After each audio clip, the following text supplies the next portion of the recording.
Et vous voilà de retour sur le plateau de Smart Tech, votre quotidienne sur le numérique et l'innovation. Sont restés avec moi Marianne Tordeux, directrice des affaires publiques chez France Digital, Alexandre Lallet, conseiller d'État, rapporteur de l'étude du Conseil d'État sur l'intelligence artificielle dans l'action publique.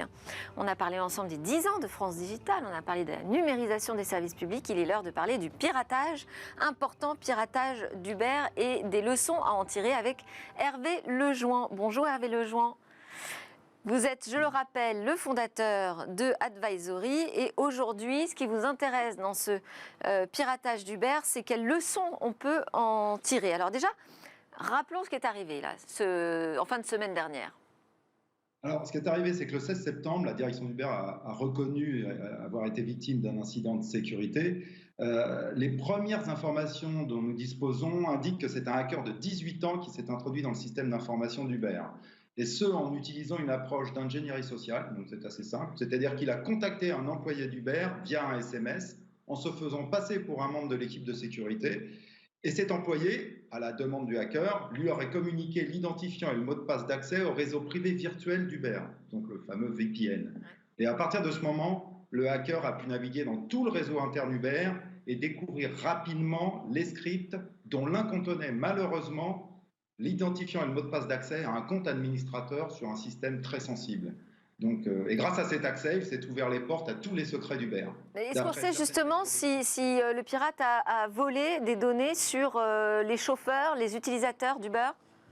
Alors, a priori, Uber a communiqué qu'il ne semblerait pas qu'il ait dérobé des données sensibles des utilisateurs. Alors, il faut rester très prudent parce qu'ils disent que les systèmes fonctionnent correctement, sans donner plus de détails. Il faut rester très prudent parce que des experts, quand même, disent qu'avec le niveau d'accès qu'il a obtenu, il aurait tout à fait été possible pour lui d'accéder à des données utilisateurs. Et il est trop tôt donc, pour conclure sur ce sujet.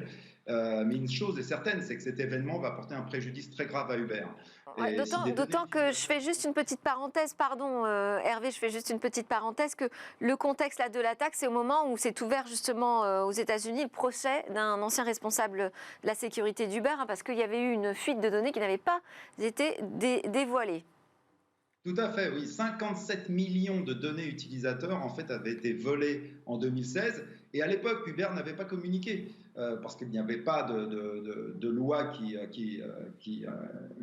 disait qu'il fallait communiquer et ils avaient payé les cybercriminels pour ne pas effectivement communiquer ces données, pour les détruire. Et aujourd'hui, vous savez très bien, et ça depuis le RGPD, mais aussi aux États-Unis, vous avez aujourd'hui l'obligation. Donc il est clair qu'on est dans un monde où effectivement aujourd'hui ce type d'attaque porte préjudice aux sociétés et de façon très significative. Et là, sur cette attaque, est-ce que vous diriez qu'elle aurait pu être évitée ? Au dire de certains experts, oui, parce qu'en fait, et là c'était intéressant que vous soyez avant sur le sujet de l'identification et de l'authentification, parce qu'en fait, il semblerait que ce système d'authentification à multiples facteurs chez Uber n'était pas assez robuste. Parce qu'en effet, il y a un système d'authentification qui s'appelle FIDO2, et il ne semble pas qu'il ait été mis en œuvre chez Uber, qui permet de vérifier que l'origine de la requête pour accéder en fait à un serveur vient d'un serveur interne. Et a fortiori, ici, le hacker était en extérieur. Donc, s'ils avaient mis en œuvre cette barrière d'authentification avec FIDO2, eh ben, le hacker n'aurait pas pu accéder, même pas à la page, en fait, puisqu'il venait de l'extérieur. Je vois Alexandre Lallet qui opine du chef. Oui, cette question de verrouiller les accès, de vérifier les identifications, c'est absolument crucial aujourd'hui.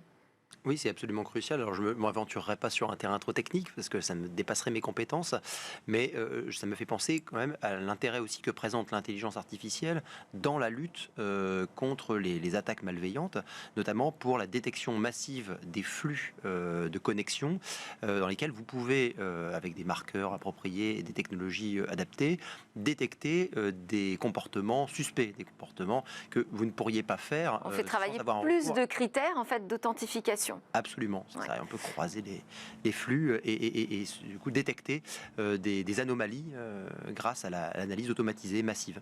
Alors Hervé Lejouan, au-delà de la question technique, il y a aussi la question de la gouvernance. Pour vous, c'est une sonnette d'alarme là, ce qui s'est passé pour tous les comités exécutifs, les conseils d'administration ? Ah bah, je l'espère fortement parce que Uber est une société mondiale qui est utilisée par des centaines de millions d'utilisateurs de par le monde. Et donc, normalement, ils sont censés, comme toute société, et c'est clair qu'ils utilisent des moyens de protection en cybersécurité. Mais finalement, ce qu'on se rend compte, c'est que les comités exécutifs et les conseils d'administration de toute société devraient mettre ce sujet de la cybersécurité en top priorité, en fait, au niveau de leur commission, de leur COMEX.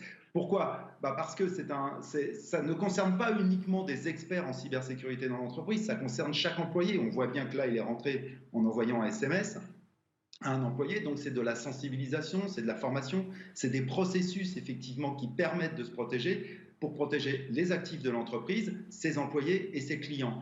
Et ça, si jamais il n'y a pas cette prise de conscience majeure aujourd'hui qu'il faut le faire et le mettre en œuvre et perpétuellement en fait le mettre à jour, il va y avoir des gros problèmes dans les entreprises parce que si des attaques comme ça arrivent demain sur des entreprises du CAC 40 ou autres, les conséquences sont désastreuses. Et donc, il ne faut pas se dire que la cybersécurité, en fait, c'est un coût. Parce que oui, a priori, ça ne rapporte pas de revenus, quoique ça peut faire baisser les assurances cyber. Mais le coût à payer quand ça arrive est très élevé. Et vous savez très bien que le nombre d'entreprises qui tombent aujourd'hui, malheureusement, les petites entreprises qui sont hackées, est énorme. Et aujourd'hui, donc, on n'a plus le choix. Sujet de COMEX, sujet de plus haut niveau, la cybersécurité. Merci beaucoup Hervé Lejoin, fondateur d'Advisory, pour votre regard sur l'actualité. À suivre dans Smart Tech ou va le web.